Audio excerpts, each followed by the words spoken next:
Hello Wanderers, and welcome back to the Commonwealth. My name is Gabriela, and this is my Fallout 4 load order on the Xbox Series S for 2024.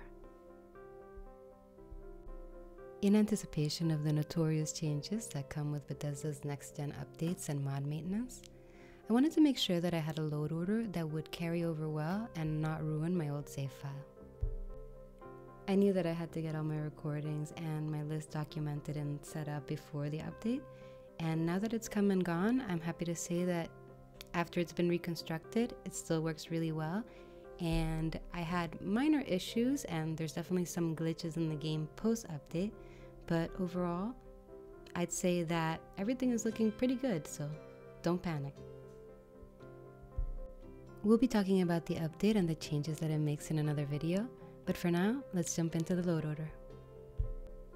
Topping off the list, we have the Unofficial Fallout 4 patch, which fixes a myriad of bugs and issues across the game, and which Arthmore has graciously updated so quickly. The Armor and Weapons Keyword Community Resources, which acts as a supportive mod for other great crafting, mods for weapons and armor. Cheat Terminal, which is one of the most comprehensive cheat mods that I've ever used, so that's the only one I have. And SKK's New Game Start and Workshop utilities allow you to control not only when you start your game and in what locations, but also how you manage your settlements. Mods like Camera Presets, Full Dialogue Overhaul, the Settlement Menu Manager, and the improved maps definitely add to the mechanics of the game in a way that makes it a lot more stable and easy to use, or user-friendly, I would say. And mods like Conquest and Campsite are great for that survivalist or exploratory component that makes Fallout so much fun. Next up, we have mods for everyone's best friend, Dogmeat, as well as some new companions, which I think are always a great addition to the game. Especially lately, I've really been liking the Heather Caston mod. I find that it's really well done, very well voiced, and the AI is actually quite impressive. She relates to the world and to the player character in a way that is sometimes a little bit surprising of how well it's scripted. So I definitely recommend that one, and I'll definitely be making some videos with that mod as well. Hers was unfortunately the only mod that gave me a little trouble when reinstalling. So I just downloaded the vanilla version of the mod and it worked perfectly, so that's going to be my fix for now. Mods like Better Settlers, Youth and Orphans of the Commonwealth, and Diverse Children add a little variety to the population of my settlements. And mods like Loving Kate and Loving Curie just update the looks of those companions, bringing them a little bit more into a newer version of the game. Although I do like keeping Piper the same. Mojave Bighorners brings those uncannily cute creatures from New Vegas to the game. Working Beehives allows you to build apiaries on your property. Place Anywhere is a must-have mod for settlement building. We'll focus on it more in another video, but it's probably one of them that you want to have in your back pocket.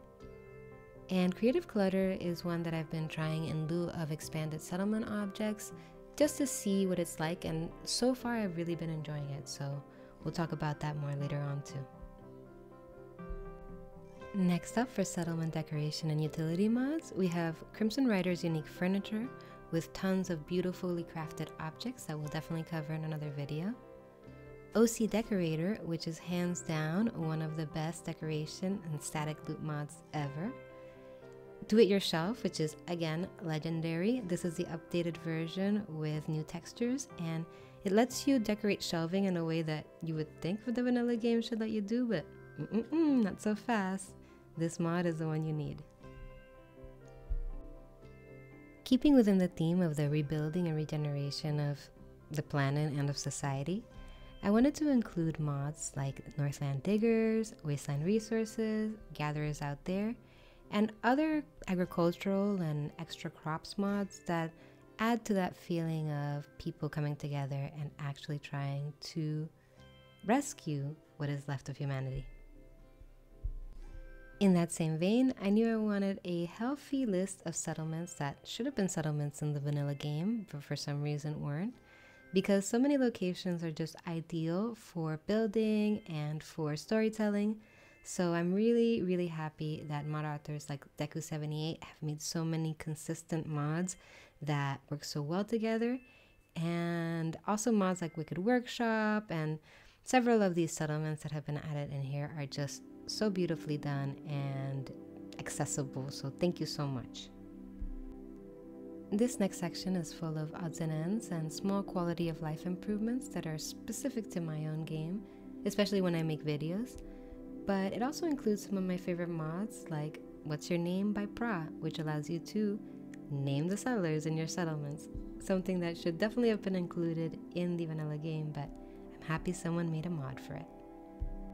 Reaching the bottom of the load order, we have a few performance improvement mods such as Dogs Not Brahmin for traders and Boston Less Enemies, which should improve the density of enemies spawning in downtown Boston and thus help with the stability, although we all know that even in vanilla Fallout, the downtown Boston area is always going to be a delicate situation.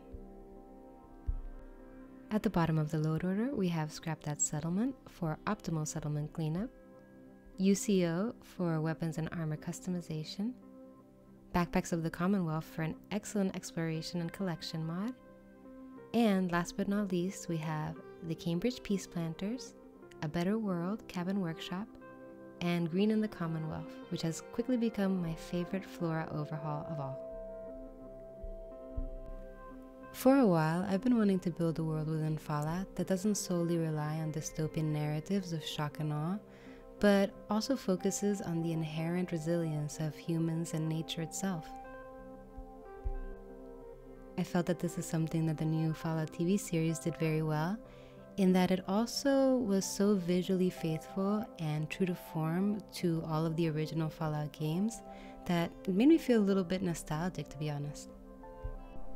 Having loved this game for over a decade and played it in all its different iterations, and understanding the depths of the storytelling and lore that it contains, it was important for me to see them get it right, and I feel like they did.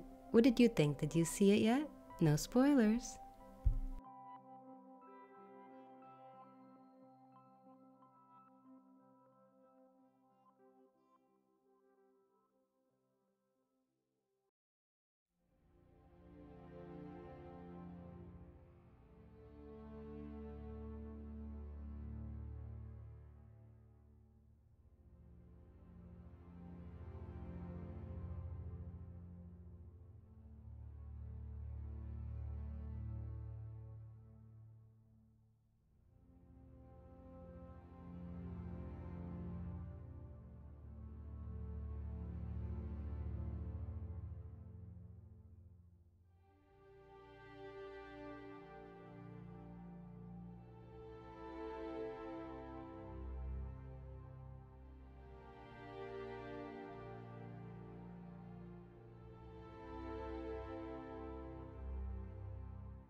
Thank you so much for joining me for this look at my Fallout 4 Evergreen load order.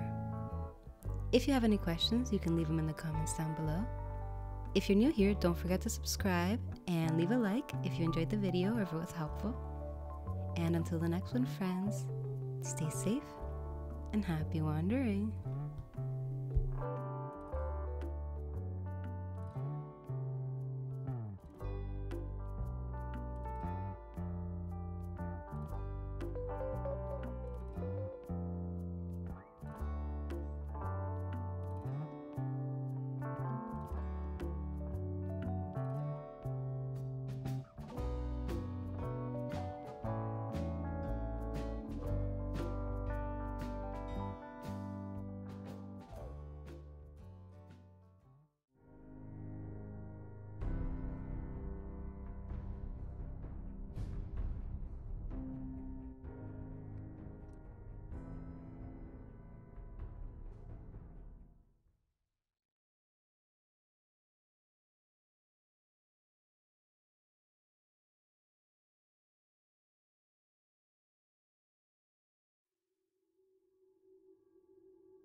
War. War never changes.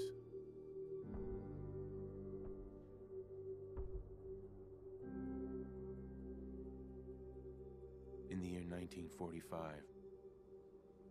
my great-great-grandfather, serving in the army, wondered when he'd get to go home to his wife and the son he'd never seen. He got his wish when the US ended World War II by dropping atomic bombs on Hiroshima and Nagasaki. The world awaited Armageddon. Instead, something miraculous happened. We began to use atomic energy not as a weapon, but as a nearly limitless source of power. People enjoyed luxuries once thought the realm of science fiction. Domestic robots, fusion-powered cars, portable computers. But then, in the 21st century, people awoke from the American dream. Years of consumption led to shortages of every major resource. The entire world unraveled. Peace became a distant memory. It is now the year 2077. We stand on the brink of total war. And I am afraid. For myself, for my wife,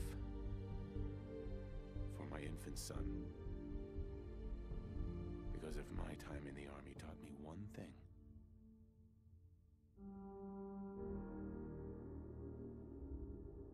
it's that war never changes.